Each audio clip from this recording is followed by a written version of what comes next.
Hello and welcome to Who Gives a Vote, where we talk about life and politics. There'd be 1,000 blossoms bloom as far as I'm concerned. The people on this podcast do not represent any organisation they may be associated with. Their views are exactly that. Please explain. Can I ask you a favour? Jump onto our Facebook page and YouTube channel and subscribe. Your support means the world. Now let's go. But I ain't spending any time on it. Well, welcome to this episode of Who Gives a Vote. We've had 3 weeks off. Robert Garland, how are you going? Yeah, good. Getting through it all. The weather's been fantastic and not much to complain about, really. Just trying to get one foot in front of the other without tripping over. George, are we going to give him some ground rules for today, like no dad jokes? Or Yeah, no dad jokes. I've been prepping for today. I've got one, boys, haven't I? Well, Give us one. Let me do some introductions. Yeah, why not? And then we'll come back to you. Do you want Easy. to do me a favour and turn your light off, you old man? There we go. George, how are you going? I'm super. You're Very super? Good. Yeah, So you're fresh and ready to go? I am. We are going live on Facebook today, and I actually don't know if it's working, but it's always exciting to try new technology. David, you're a bit of a technology buff yourself. Yes, sure. Yeah, I've learned how to handle wheelbarrows and those sorts of things. Yes. Very good. Dear. So it's been 3 weeks since we've been back. Yeah, lots happened since then. Yeah, and we're not going to talk about it. Go back and buy petrol back then. Yeah, remember petrol? Yeah. What about that trip you went to New Zealand? The fuel would have started out okay and then just got Well, no, the fuel was very expensive there. from the start. Yeah, and then it just got more Then it expensive, got worse, just yeah. ridiculously expensive. I thought I was supporting 4 people that were riding bikes, which would have been great, but I was driving an RV, which cost a fortune, a lot of money. Yeah. So I would drive to the campsite and to the laundromat and to the supermarket and do all my chores, and that's all I do.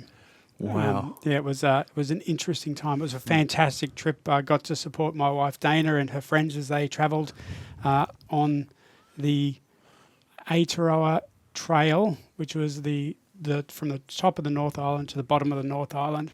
They wanted to keep going and doing the South Island, but that's now getting smashed by weather. So I'm glad they didn't do it, but I'm sure they're going to come back.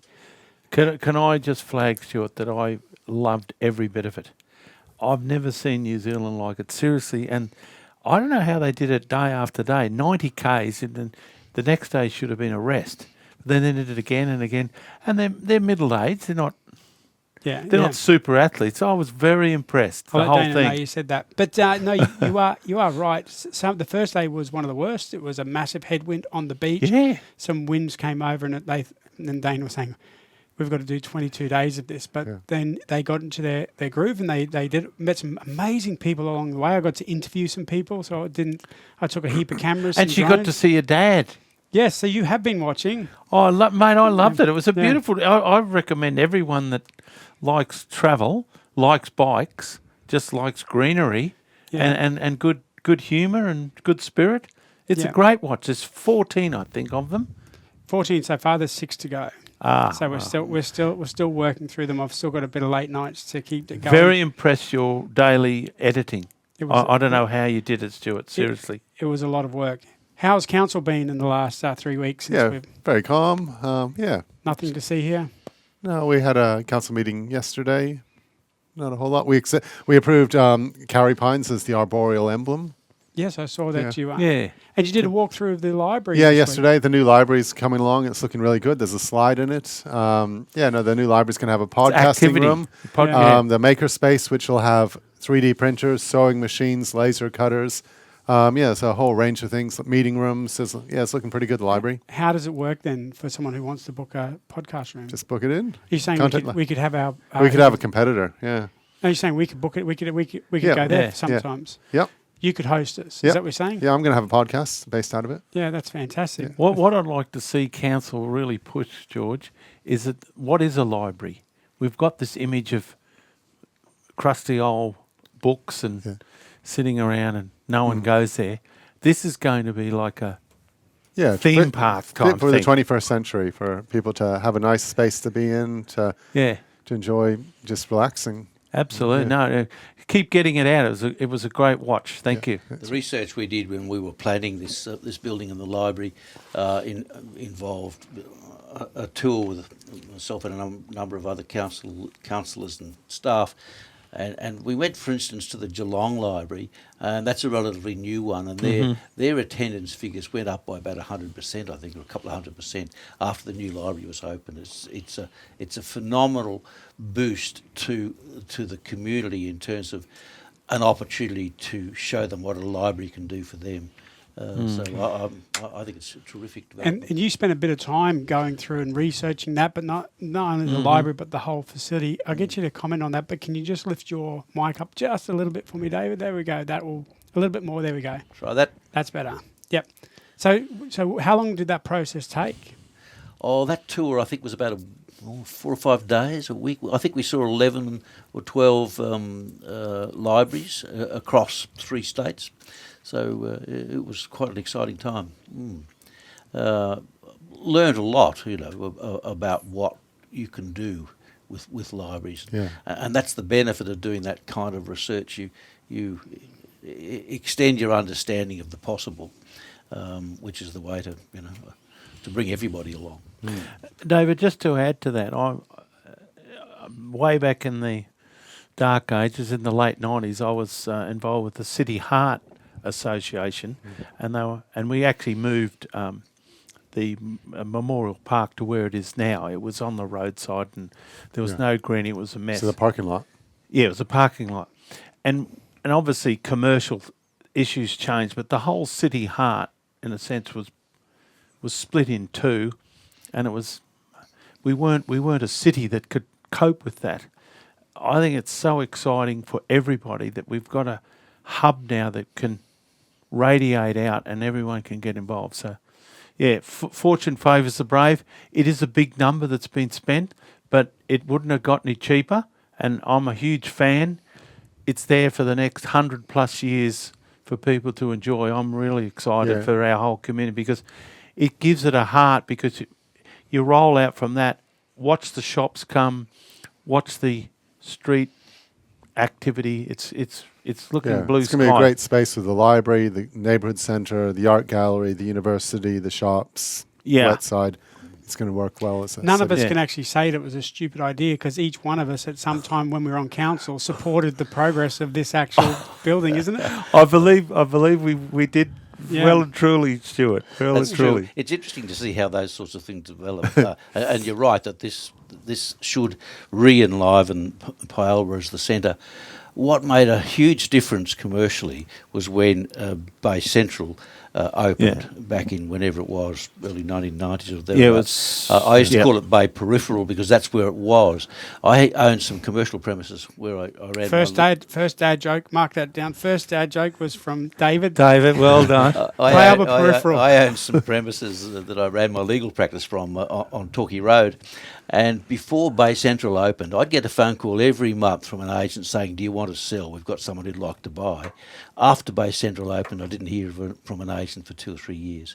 It basically it just shifted all the commercial activity. This will bring it back, at least bring some of it back. Obviously, the Bay Central area is going to hum along beautifully in any event, but this will bring some back to that wonderful old centre. There's more than Pyalba in Hervey Bay. We know that. But when we talk about a city heart, you have to create some central location. And you look at the other coastal strips, and there can be more than one hub, but there does need to be a central hub where you don't have to go, to get things done. You know what I mean? So, George, the other part, I think was in the news today, the Chronicle of Running. There's a bit of some whispers about a really exceptional building that's for sale. $5 million, was it? Or this would be the old Energex building. I mean, we looked at that a few years ago. It's not. So just to be clear, some people think that it's up for sale. It's being sold by who owns it? Well, I guess Energy Queensland would. Yeah, the state government would through some mechanism, maybe Treasury. But we looked at it. We want to put employees back in City Hall, to restore City Hall as the headquarters in Maryborough. So that building is not something council's looking at. No, it's something we did look at a while ago when we were looking at how to where to put staff in Maryborough, and our idea is it's not quite in the CBD. It's obviously the very periphery of the CBD. We wanted, and we've made the decision to restore City Hall. Am I right to say that that building has history in the sense that it was it was built where another building was, a heritage building was built? Yeah, there was a beautiful church, maybe the Wesleyan, or there was a beautiful church on the side of that building that it was demolished for. Yeah. So council's not going to buy that building? No, we investigated. That was one of a number of buildings we investigated 5-6 years ago in terms of future sites, and it's not the right location. It's certainly for not the right condition. I mean, it might be $5 million purchase, but imagine it'd be quite a bit further down the track. It'd be more. Yeah. Yeah, I'm pleased to hear that there's going to be some effort around the City Hall. It doesn't, and Maryborough doesn't need two hearts either. Yeah, and the City Hall's got amazing history. Yeah, it is. Love It's iconic. I think it's by having employees in City Hall, we can support the surrounding businesses better. I think I want it as the headquarters for local government for the region. Beautiful, mate. Nice. I like it. We are going to talk about e-bikes and the South Australian election in that order. But before we do, we'll hear a dad joke from the granddad of dad jokes. What have you got for us, Robert? How many tickles does it take to tickle an octopus? I don't know. Tentacles. We did limit him to one, didn't we? Do you want to give us one more? Or? Yeah, yes. We'll finish off with one, Stuart. Yeah, okay, I think right. because I don't want people too hyped up. Yeah. Because Yeah. once I'm you not going to go go to sleep. Yeah. yeah, That's- exactly. Well, good point, George. What do we got? How does the moon cut his hair? I can't. What's the answer there, Stuart? It's so the print's so small. You ready for it? Yeah. Eclipse it. Oh,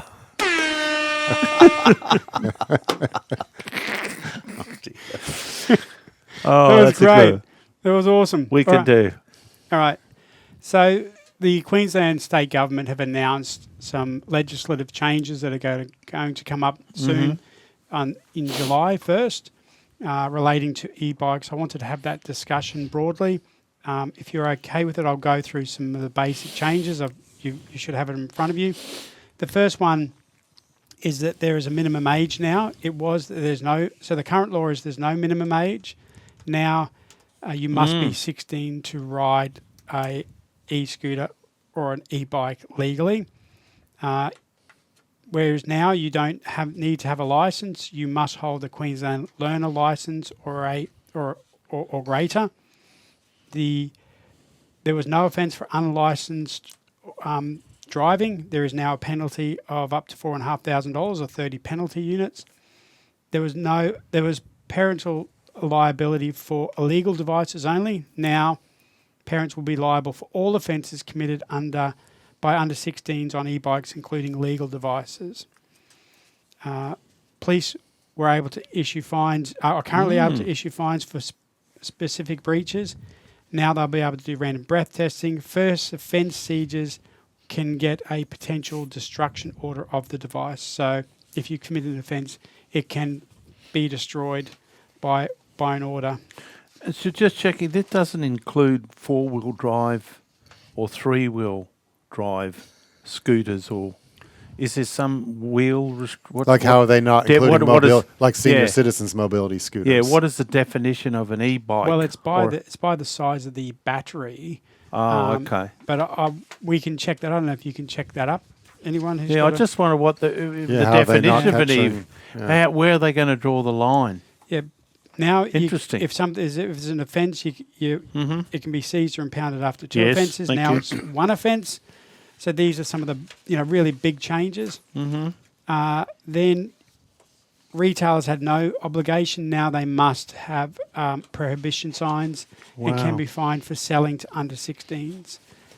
Footpath speed limit is now limited to, or will be in July the 1st, to 10 kilometres an hour.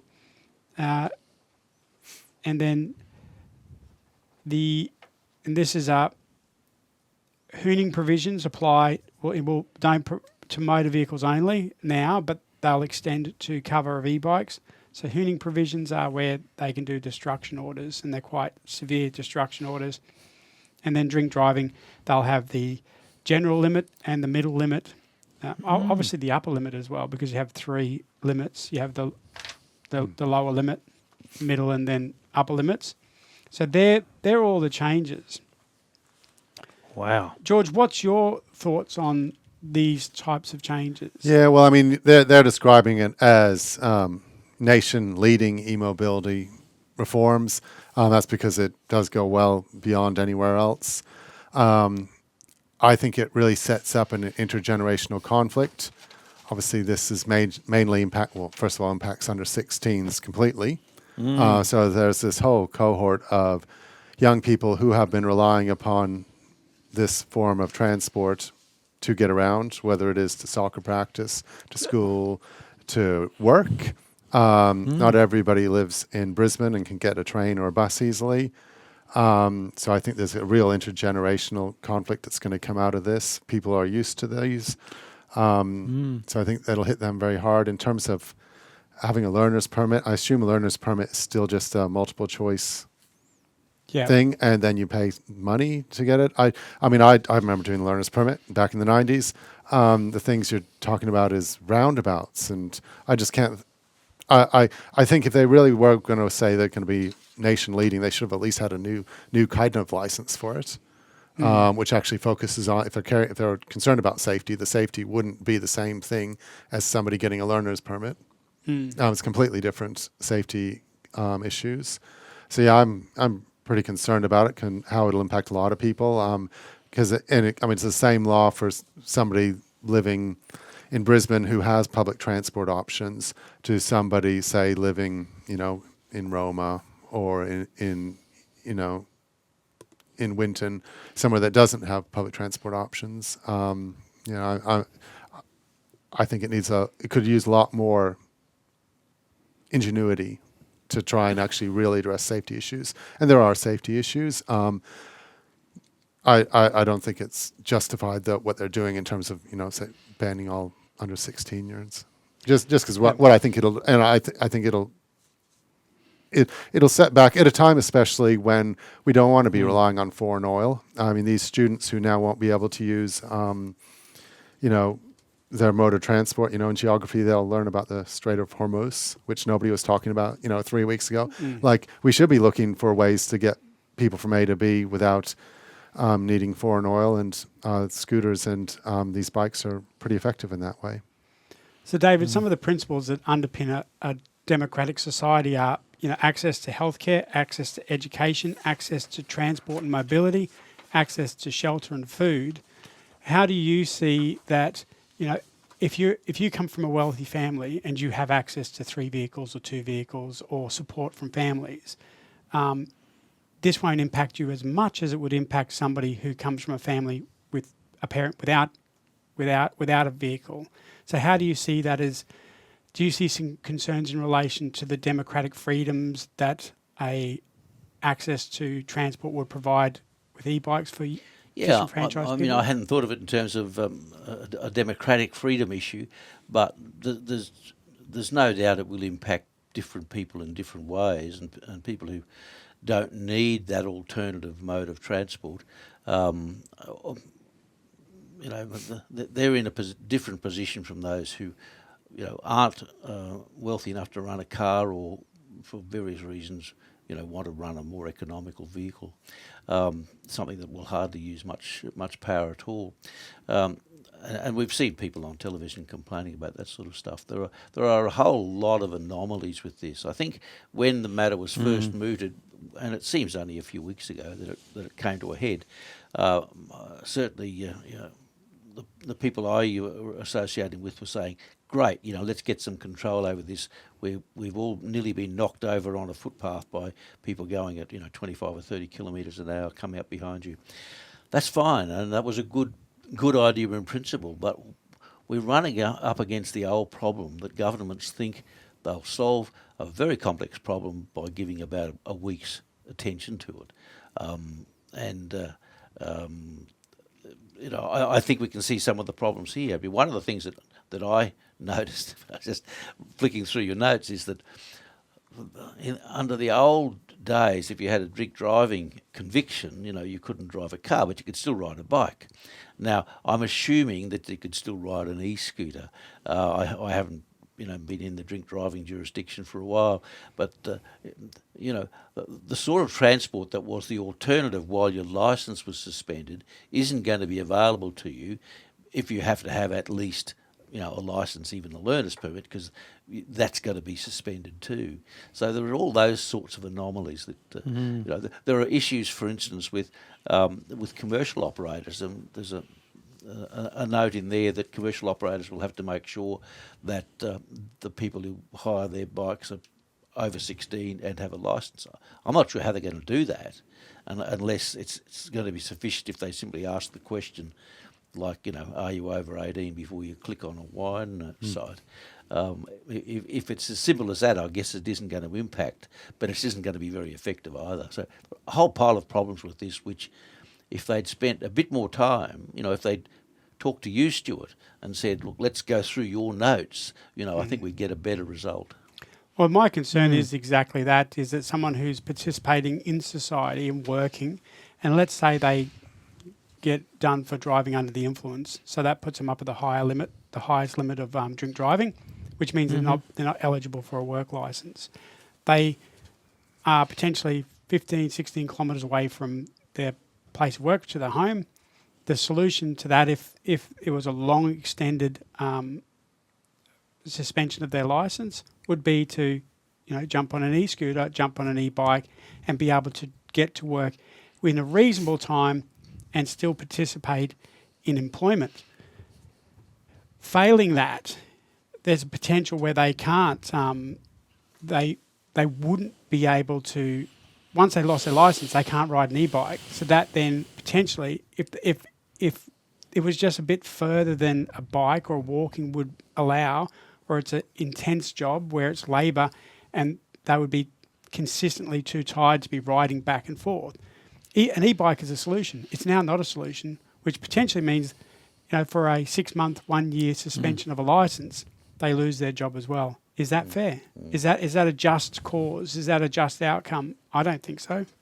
Well, I'm sure that the response from the government is going to be that there will be some unintended consequences, but it's a government's job, to take the time to think of where all these threads are going to lead, and if you rush through legislation as they appear to be doing on a number of fronts, you're simply not giving it the time to understand what all of the implications are. I'd have to concur with that, because I did raise a few weeks ago when we spoke the movie Demolition Man, and I didn't put that challenge out to everyone. But this is the overarching, the philosophy of government and overreach is a whole subject on its own. There is some problems, but it's like trying to hit a little tack into a picture frame with an 8 kilogram sledgehammer. Why can't we just be a little bit more subtle about it and take it piece by piece? Because I take your point, George, about in the Pyalba CBD, there's now scooters everywhere. I don't know what's going to happen to them at 6 kilometres an hour. It's not much faster than walking. 10 kilometres an hour. It's 10, is it? Yeah, so they can go to 10. Yeah. It's not horrible, and I certainly don't support 50, 60, 80 kilometres an hour. But what this does to me is immediately I'm going to think of making something that can get round. It's not an e-bike.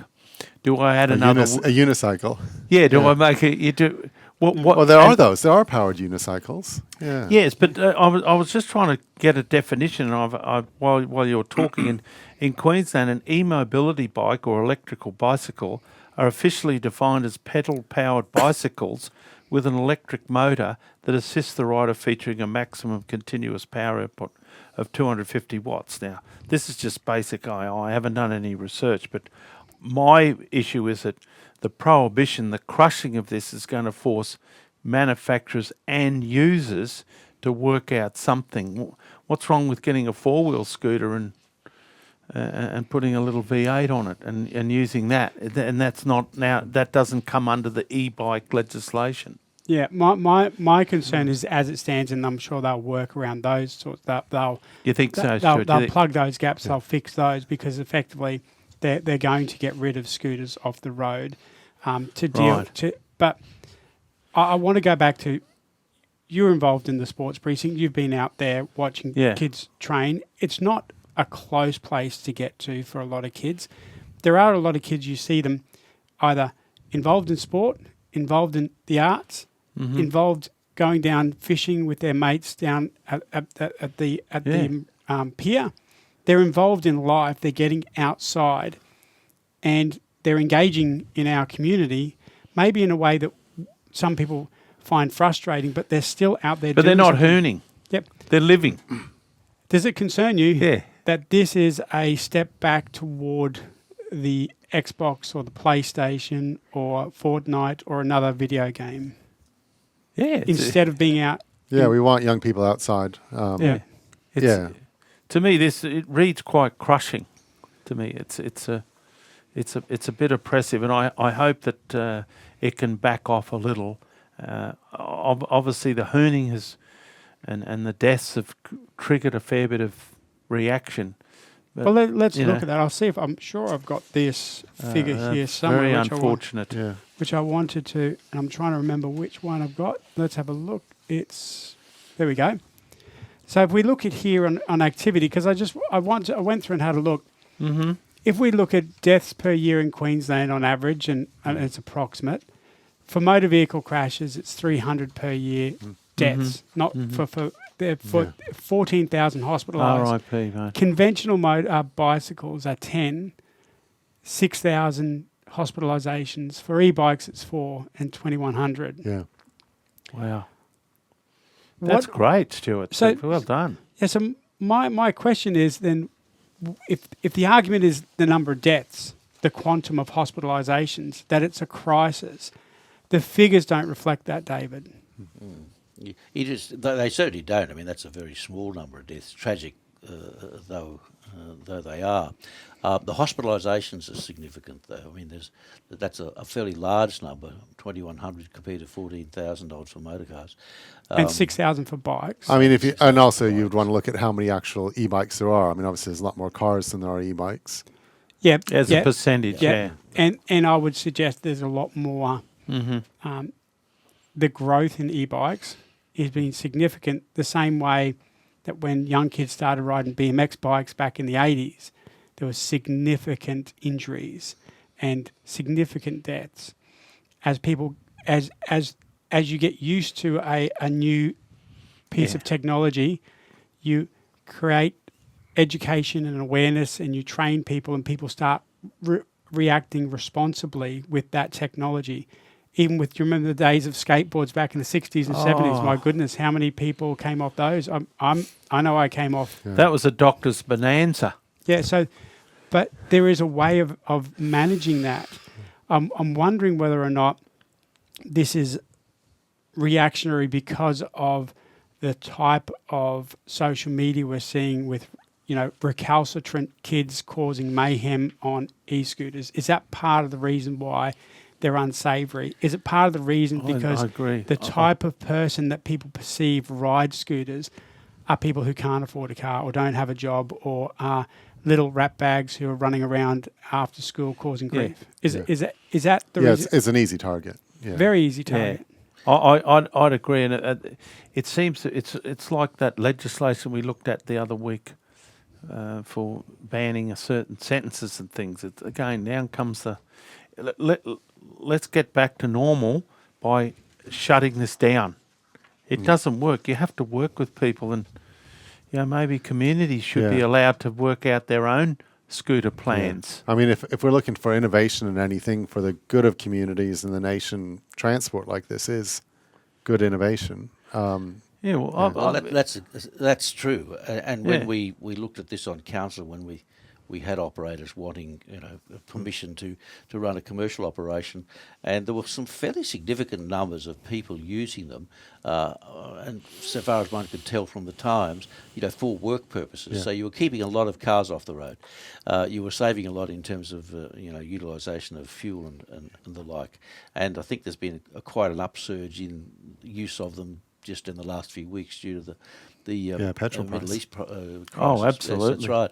So I don't know. I haven't done the research, but I suspect a lot of the impetus for change has come from two factors. One is that there have been some deaths and they get a lot of attention because they're deaths usually of young people in a non-traditional way, utilising a relatively, apparently benign implement. And so in that sense, they get attention in the way that, we've all... a motor car death no longer makes the news because they're so common. The other thing I think is perhaps just that impact on pedestrians. Yeah, it is. We've all had, young riders go flying past us at speed, and that creates... But I don't know whether the work has been done in terms of analysing the 2,100 incidents, that is the hospitalisations plus the 4 deaths,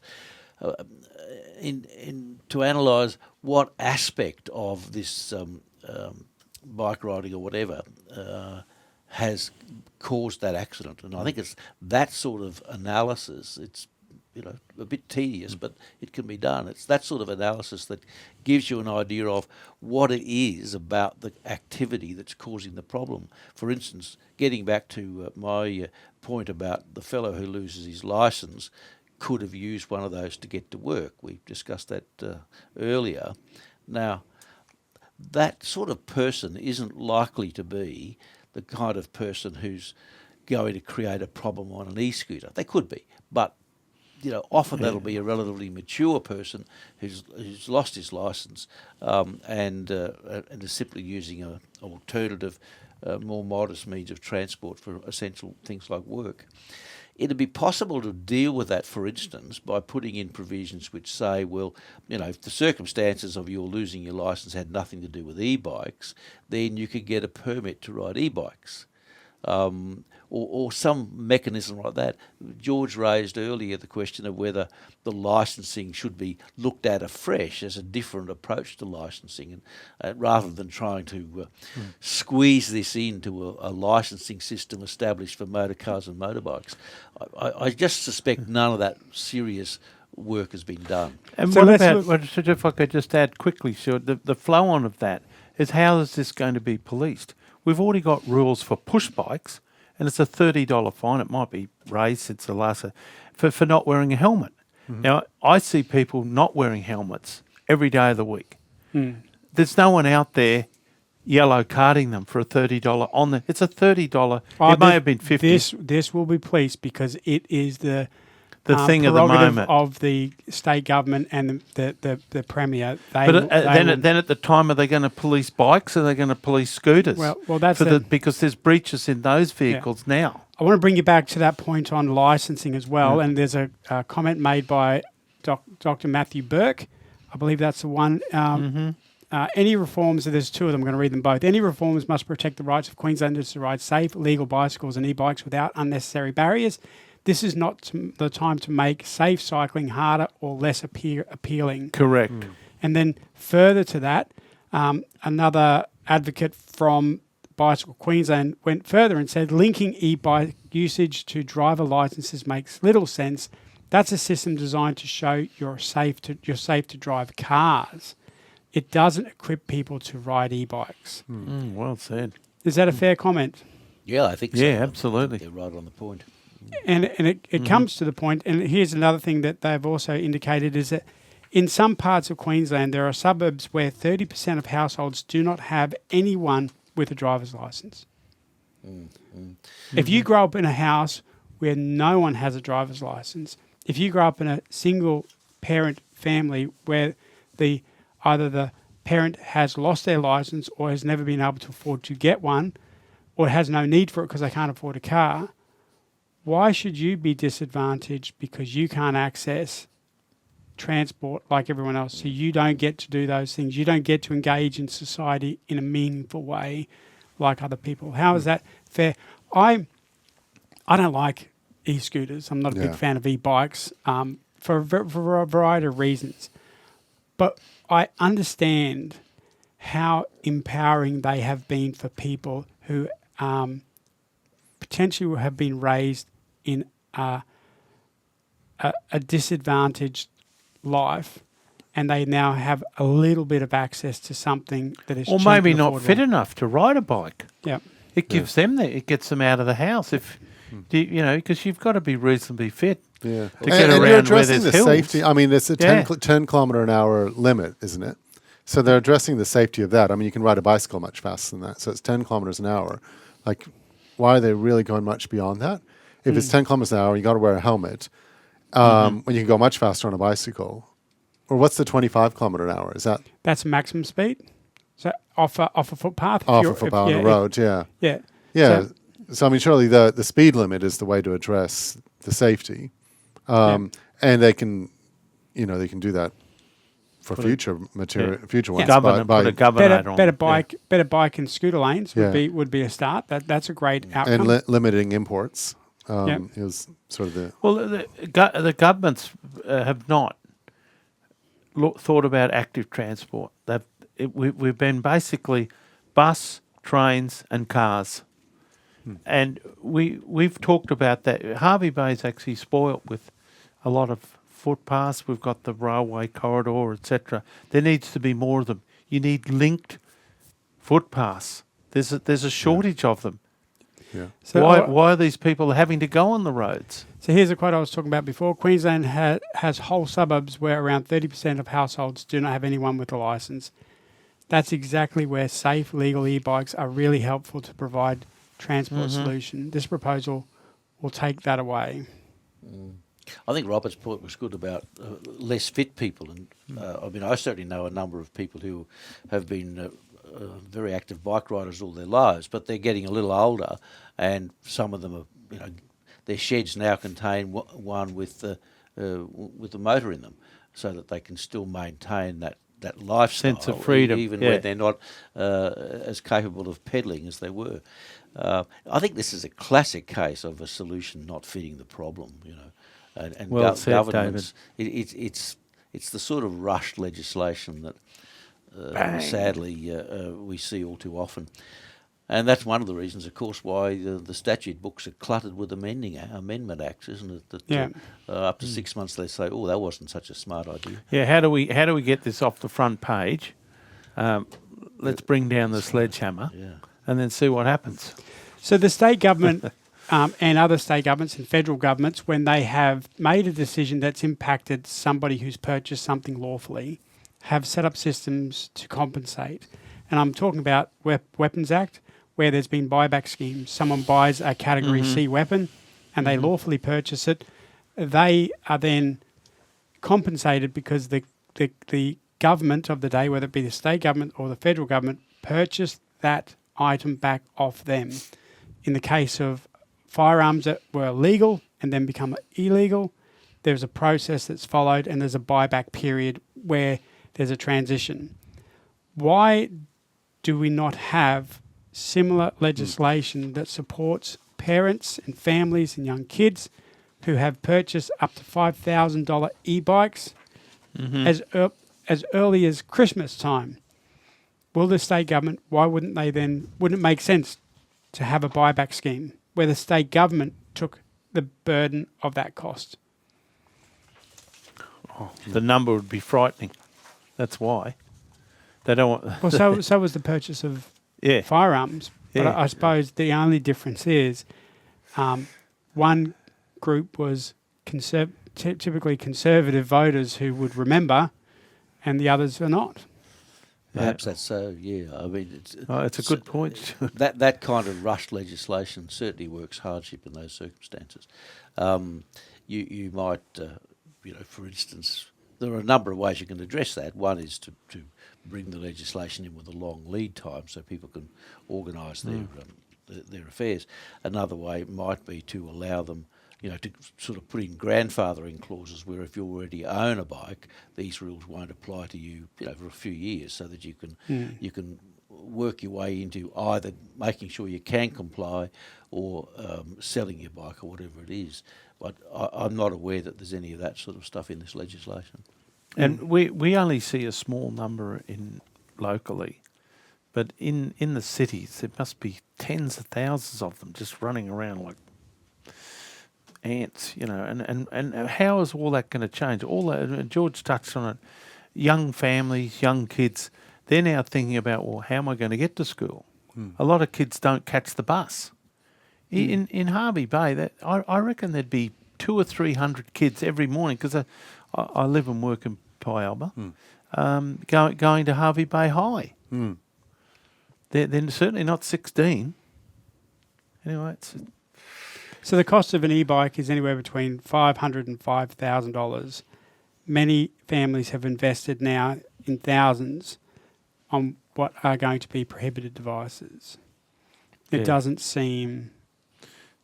That's certainly not fair. Yeah. Is there any way of retrofitting your bike to limit that speed, or is it? But if you're 14 and you've bought 14, you haven't got a problem. Yeah. You you've haven't got a massive solution. problem. That's Yeah. right. You So haven't got a I mean, solution. sure, a parent could give it to someone with I reckon you're going to get jump on eBay or jump on Facebook Marketplace because you're going to get some great deals on e-bikes because they're going to have to be sold because there'll be no use to them. My kids don't ride e-bikes. They don't ride e-scooters. They have a different type of lifestyle they ride. Gee, I hope they don't put these same restrictions on horses or we're stuffed. Yeah. They ride horses. But if they did, I would have no use for an e-bike if my kids were using one and I bought them for their birthday, for their Christmas. What am I going to use it for? I'm not using an e-bike or an e-scooter. I've got a mountain bike, traditionalist. So there is no other option for me. That's right. You've got to be one of the people selling it cheaply on eBay. Yeah. And then let's draw I can tell you now, if I bought an e-bike for my son for Christmas, I would have to get rid of that bike and buy him something. Where's my Christmas present? Because you just got rid of it. But in life, most things follow a normal distribution. If you do your science studies, these sorts of things put skew in there, and it's not natural. It's not sustainable. So you're always going to have fringes. And in this case, there is some hooning. Why aren't the hoons dealt with? There's plenty of legislation, traffic legislation to deal with it. Why do we have to then bring it in and crush it? Crush the whole industry, crush the whole active transport. Here's my prediction. Yep. We are going to have licenses for e-bikes that people have to pay into a license for. We are going to have e-bike registrations, which users will have to pay. And I predict that bicycles will have to be registered as well. This is the door opening to the road registration of bikes, e-bikes and e-scooters. And that's a revenue stream for the state government within the next 4 years. So you're talking about four-wheel scooters as well, the traditional scooter. They do. They have to get registered. They get registered now. Oh, but you're talking about the e-bikes, yes. I'm talking about a mountain bike that you pedal with your feet. I reckon that they will become. You'll have to pay registration for those. And it can go 60 k's an hour. Well, you have to be pretty fast to go 60, maybe 40. 40 at the moment. 40 down. Come on, Stuart. I think they'll stick with the motorized versions. It's mainly because it is just young people. I don't think they would risk bringing in bicycle registration. I wouldn't have thought half the legislation that they've brought in and has have no kickback since we've started this podcast has been, to me, insane. It makes no sense. So that's my prediction. I'm probably wrong, but I'm still going to say it. I did make a prediction that Kavanagh a caravan would be the Yeah, leader. and I said it was impossible. Yeah, What happened, yeah, George? he's the leader. Yeah, Sorry, so what was that? yeah. Yeah, well, Yeah. he's got he's part of the whole caravan industry. Yeah, that's right. You have to Travelling register those as Australia. well. Yeah. Boom, boom. Yeah. All right, so we're going to move on. Does anyone want to finish off on that topic, or you're happy we've exhausted it? The battery's flat on that one? The only thing I'd love us to explore, if we don't know the answer, is just the point Robert brought up very early in the piece. Our mobility scooters, the four-wheel drive stuff that we have competitions for every year to get the longest mobility corridor. Yeah, I mean, are they going to be trapped by Cowboy. this legislation? I don't know whether they are. Well, I think they're mobility scooters, so they'll be different. They're under legislation. They've got registration plates, don't they? I've no Yeah. idea. Yeah, I can see manufacturers and astute people working to find out an angle somewhere, because that's what prohibition does. It squeezes. Yeah, In- I mean, it'll be in- interesting, like how segways are, if they fall under. Yeah, well, segways that's what I'm fall- saying. yeah. George, spot on. That's the sort of thinking of. We've got to look at active transport as a global thing. It's not just one piece. Why are there these clashes on roads and footpaths? It's because the active transport's not designed correctly. Mm-hmm. That's what needs to be fixed. So it is a motorised mobility device, is what you refer to, that people are driving and Yeah. it's not caught up in this at all. So that's separate. Yeah, it's separate. So It's separate to the, which is the yeah, definition that I found earlier. Yeah, e-bikes. E-bikes are exactly that. They're either the e-bike or the e-scooter, Yeah. and they have and I was reading it today, but I can't remember the exact. And it's less here in Queensland than any other. The actual wattage hours is less here than anywhere else in the state, so it's already been addressed. But certainly those scooters aren't captured in it at all. Very good. But mountain bikes, there'll be a cost to ride a mountain bike or a road bike on a road within 4 years. We I shall don't see. think that will be. Yep. I'll bet you a Mars bar on it. Okay. The jury's Let's mark out, but the it calendar certainly to check. put the poser out there. I'll bet you a second-hand e-bike. All right. I think that's a little bit far-fetched even for my predictions, but I still think that it's heading that way.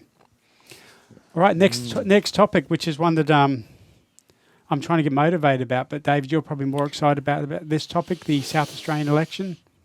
Yeah, I don't know that. Yes, I was excited about it. Saturday was a great day. I went to my daughter's birthday party. The Reds beat Fiji, and there was an election, to come home to and have a look Wow. at. I think so. Wasn't So it? And he quoted Henry Lawson in his speech. Yeah, look, I'd never even heard that poem before. it's a good poem. Yeah. I read it. Caught you out, George. That's surprising. I missed that part of the speech, I have to say. I guess the election was pretty much what we expected. Well, I must walk past a Sky News TV station. By the sounds of it, One Nation won in a landslide. Is that what happened? Dear. Well, what I've got in front of me, I don't think is the latest. There might be a little bit of a change, but we had Labor at 37.7%, down 2.3, and where are the others? I thought they were about I think it 28. was about 21 for One Nation. I think 22. Liberals 22.3 now, and One Nation Nation 22.3, and Liberals 19.2. 19, and yeah. the Greens on 10.2. Yeah. And the What were the movement, Greens? the movement in that 10. 10. 10.2, yeah. I don't know whether you've got the movement in that from memory, but I Yeah. think the Labor went down 2.3. only Yeah. 2.3, and of that, Greens picked up about 1.5 or thereabouts, 1.3 or something. So presumably, roughly speaking, One Nation picked up a percent. Yeah, or two. One Nation had big, well, in terms of picking up 19.7% from to Labor. get to 22.3, yeah. Yeah. But most of that 19.7 is going to come out of the Liberals, Party, yeah. I mean, it's interesting. I mean, Labour Party up with 37.6%. It's got 33 seats so far. There's still some out there. And say, One Nation with 22% gets 2 seats. We're obviously talking about lower house, whereas upper house, it's a bit closer because it's proportional. I want to get on to that point, but first I want to ask the question because Labor's victory in South Australia is the greatest ever, exceeding its previous record from 1930, and yet there is a Labor landslide and a hard right surge in the same election. How is that Yeah, possible? because the Liberal Party vote got destroyed. Yeah. The Labor Party vote went backwards. The One Nation landslide came entirely from the Liberals. Yeah, I don't think the spectrum moved much. I mean, it went from Liberals, which are well to the right, to One Nation, who were further to the right. It's not like it was a major swing. It was just a slight fine tuning, I think. I mean, it's major in terms of what's going to happen to the parties. That's It's the same thing in the UK. Just change Reform to One Nation. The Tories in the UK are experiencing this exact same situation. Yeah. So One Nation got 22% of the vote across the board, and Labor, they picked up how many seats? One Nation? Two. So They've got 2 seats so far in the lower house. Could get more though. Liberal got 19 and they picked up 4. So far they could still get a couple more though. Yeah. So let's talk about that because that to me is an interesting fact: is that votes don't equal seats. Yeah, in the lower house. In the upper house, they do. Yeah. Yeah. Yeah, but and that's typically because the surge of One Nation was across the entire South Australia. It wasn't so they maybe went from third to second, but they weren't getting enough to win the primary vote in any seats other than none. There was. So. Did they win any primary? And they win the. Yes, I think they did win on one of the electorates. The predictions I saw were that they had 2 and they might pick up another 2, which is a disproportionately low harvest for a primary vote of 22%, and that's the problem, that it's spread across the whole state. This is not a new thing, of course. I mean, the Greens every federal election outpoll the National Party, but they currently hold one federal electorate, and the Nationals get to choose the deputy prime minister. That's right. Even though their votes are abysmal, but it's concentrated, and therefore they can win seats.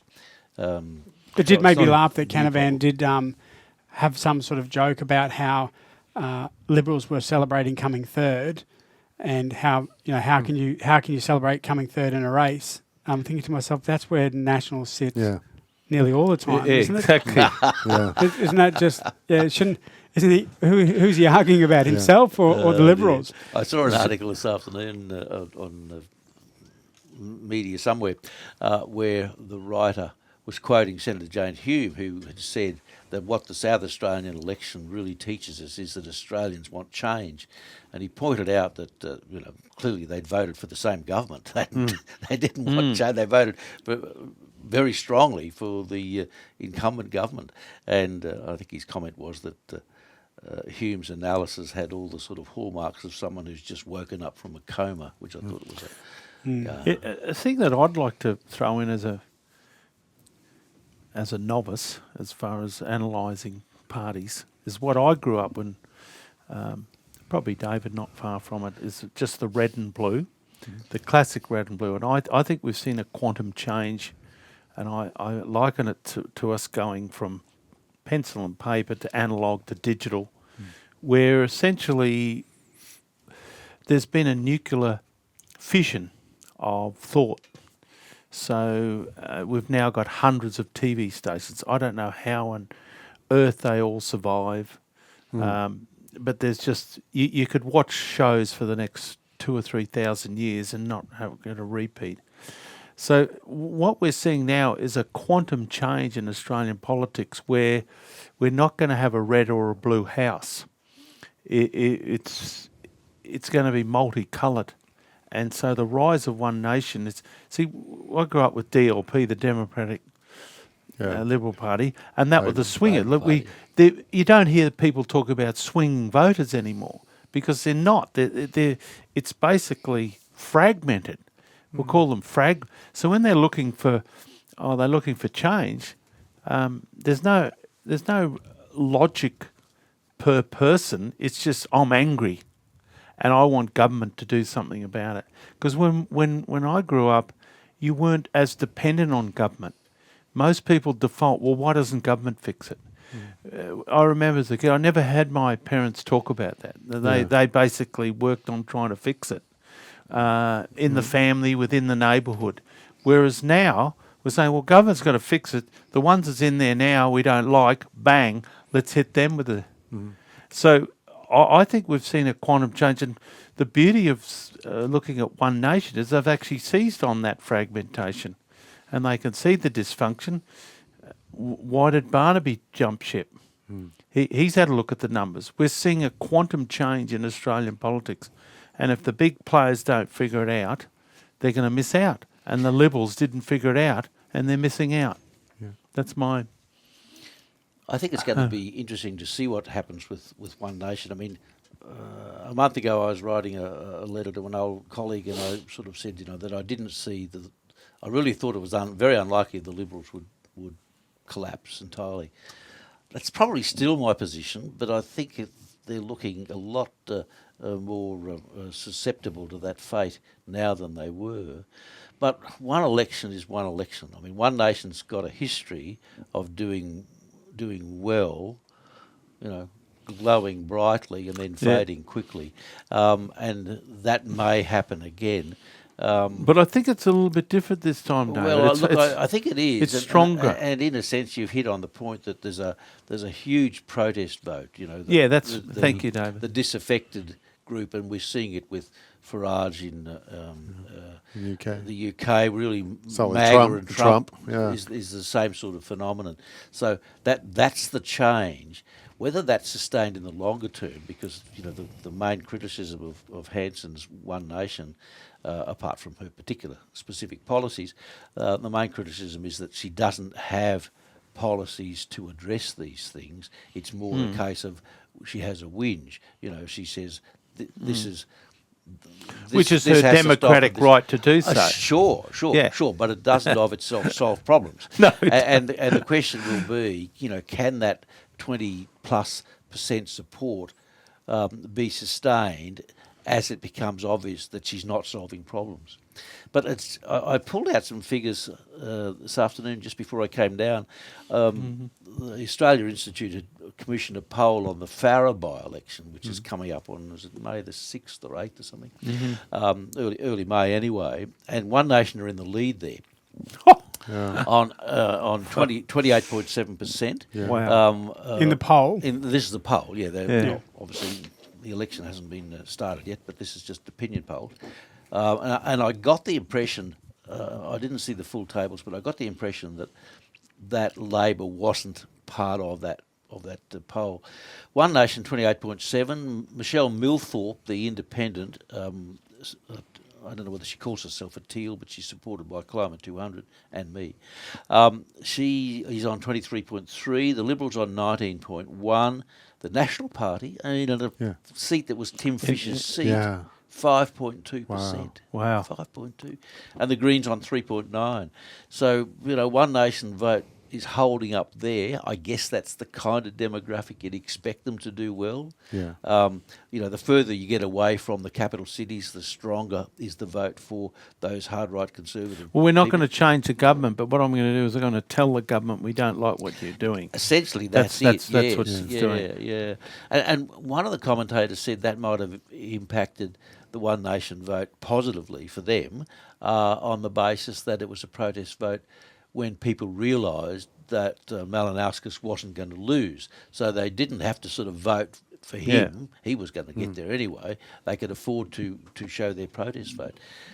But it's not... Farah obviously isn't going to change the government. And again, I think we'll be seeing a fair degree of protest vote there. And the digital marketing data, if I could just add to that, it's the flavour, it's the throwaways.